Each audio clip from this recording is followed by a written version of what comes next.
राम राम राम राम राम राम राम राम राम। कहानी का शीर्षक है हीरे का मूल्य। एक जो है बुद्धिमान जौहरी था। अपने काम में वो बड़ा तेज था। देव योग से युवावस्था में ही वो मर गया। पीछे उसकी स्त्री तथा गोद में एक बालक रह गया। लोगों ने उसके पैसे दबा लिए, धन नष्ट हो गया। उस स्त्री के पास एक हीरा था जो उसको जौहरी ने दिया था, उसके पति ने। वो हीरा बहुत कीमती था। जब उसका बालक 15-20 वर्ष का हो गया तब उसने बालक से कहा कि बेटा देखो, तुम्हारे पिताजी ने यह हीरा दिया था, उन्होंने इसका मूल्य नहीं बताया और ऐसा कहा था कि यह अमूल्य है, इसका कोई मूल्य करेगा तो वो मूल्य उसकी बुद्धि का होगा, हीरे का नहीं होगा। अर्थात जैसी उसकी बुद्धि होगी वैसे ही वो हीरे की कीमत करेगा। इस हीरे को लेकर तुम जाओ और इसका मूल्य करा कर लाओ, पर यह है कि हर एक जगह इसको देना नहीं है, मतलब केवल कीमत पूछ के आ जानी है, आगे बढ़ जाना है। अब वो लड़का हीरा लेकर बाज़ार में गया। पहले वह एक सब्जी बेचने वाली के पास गया और हीरा दिखाकर पूछा कि इसका मूल्य आप क्या दोगी। सब्जी बेचने वाली बोली कि 2 मूली ले लो, बच्चों के खेलने के लिए अच्छी चीज़ है, मेरे बच्चे इससे खेलेंगे। लड़का बोला कि देना नहीं है। लड़का आगे बढ़ गया।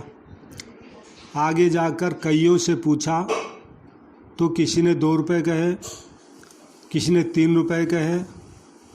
आगे एक सुनार के पास गया तो उसकी कीमत उसने 10 रुपये कही। तो इस तरह 20-50 रुपये तक लग गई। आगे जौहरी के पास गया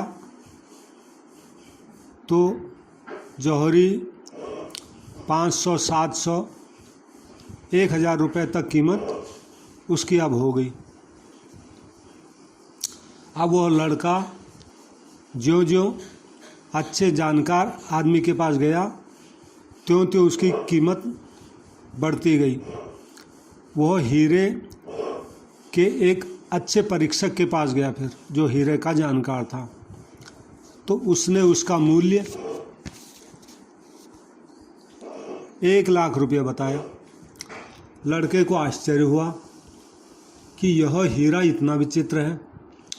लोगों से पूछते पूछते वह एक बहुत बूढ़े जौहरी के पास जा पहुंचा, जो बड़ा ईमानदार और हीरे का अच्छा परीक्षक था।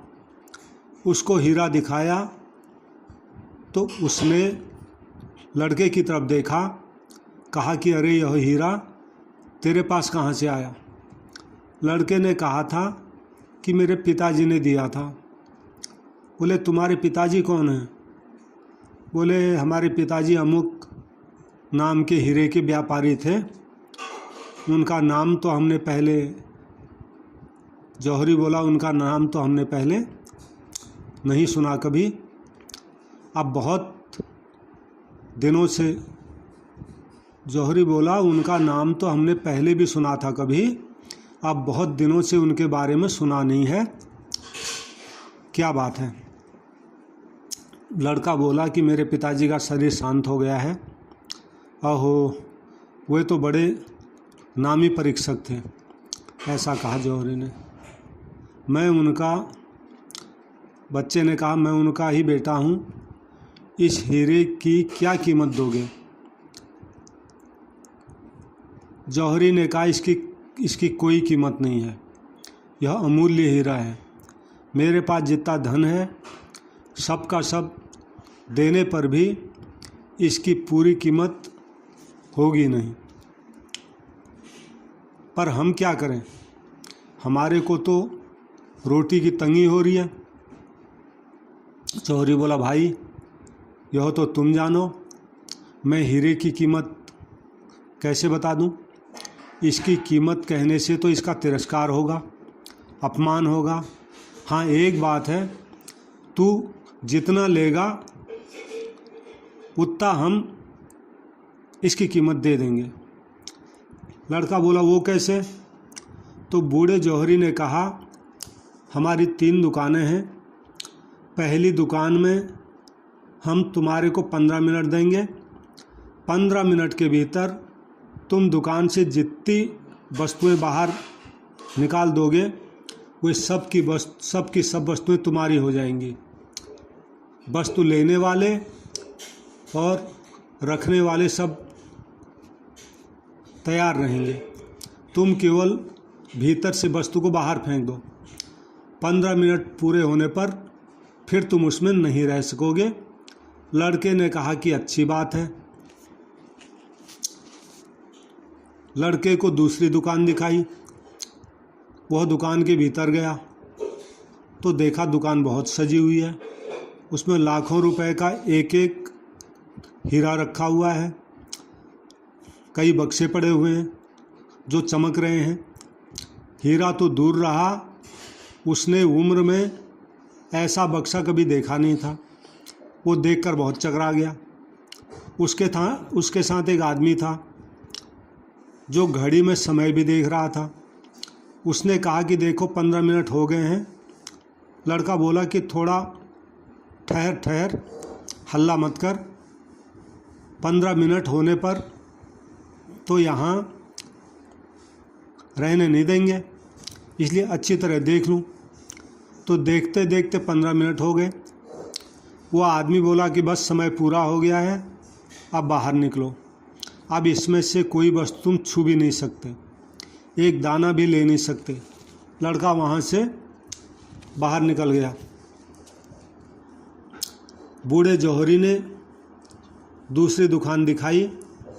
कहा कि इसमें तुम्हारे को 25 मिनट ठहरने को दिया जाएगा। इस बीच तुम जो भी माल बाहर फेंक दो वो सब तुम्हारा हो जाएगा। लड़का उस दुकान के भीतर गया।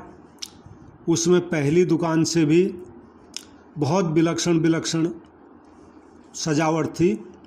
उसको देखकर वो चकरा गया कि यह कोई अजायब घर है, कितनी विलक्षण चीज़ें हैं। लड़के ने पूछा कि क्या दुकान आगे और लंबी है? वह आदमी बोला कि हाँ, आगे दुकान बहुत लंबी तथा ज़्यादा सुंदर है।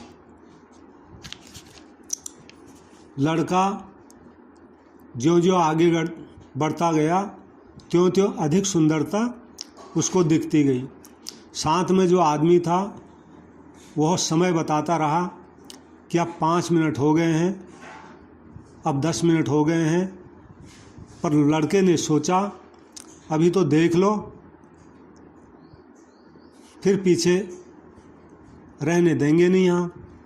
इस प्रकार देखते देखते 25 मिनट हो गए तो आदमियों ने कहा कि अब बाहर निकलो, अब कोई वस्तु तुम छू भी नहीं सकते। अब लड़के को तीसरी दुकान दिखाई और कहा कि इसमें तुम्हारे को 60 मिनट यानी 1 घंटे का समय दिया जाएगा। पहली दुकान में वस्तुएं तो ज़्यादा कीमती थी लेकिन सजावट कम थी। दूसरी दुकान में सजावट बहुत ज़्यादा थी लेकिन वस्तुएं कम कीमती थी। तीसरी दुकान तो कोसों तक फैली हुई है। उसमें खाने पीने, पहनने ओढ़ने आदि की सैकड़ों वस्तुएं थी। कार, स्कूटर, मोटरसाइकिल, तरह तरह की सवारियां थी। तरह तरह का नाच गान हो रहा था। शब्द, स्पर्श, रूप, रस और गंध, इन 5 विषयों की तरह तरह की चीज़ें वहाँ मौजूद थे। लड़का उन चीज़ों में ही मस्त हो गया। वो कभी मोटर पर चढ़ता, कभी बग्गी पर चढ़ता, कभी झूला झूलता, नाटक देखता, सिनेमा देखता, उसने वहाँ ऐसी चीज़ें देखी जो पहले कभी देखी भी नहीं थी, सुनी भी नहीं थी। साथ वाले आदमी ने कहा कि देखो, पहली दुकान गई, दूसरी दुकान भी गई, अब तीसरी दुकान भी जा रही है। अब समय बहुत थोड़ा बचा है, अब जल्दी पीछे लौटो। उस दुकान से निकलते निकलते भी समय पूरा हो गया। दुकान से निकलते समय उसने वहाँ रखा एक टांट का थैला उठा लिया। दुकान से बाहर आकर देखा तो थैले में खोटे सिक्के, लोहे के बांट, पत्थर आदि पड़े थे। तो बूढ़े मालिक ने अपने आदमियों से कह रखा था कि वह जितनी वस्तुएं ले ले, उसकी जो खबर है मेरे को देते रहना। अंत में आदमियों ने खबर दी, उसने कुछ भी नहीं लिया। मालिक ने कहा कि उसको निकालो यहाँ से, उसका मुंह मुझे दिखाना मत आज के बाद, किसी काम का आदमी नहीं है। अब लड़का बेचारा वहाँ से खाली चला गया।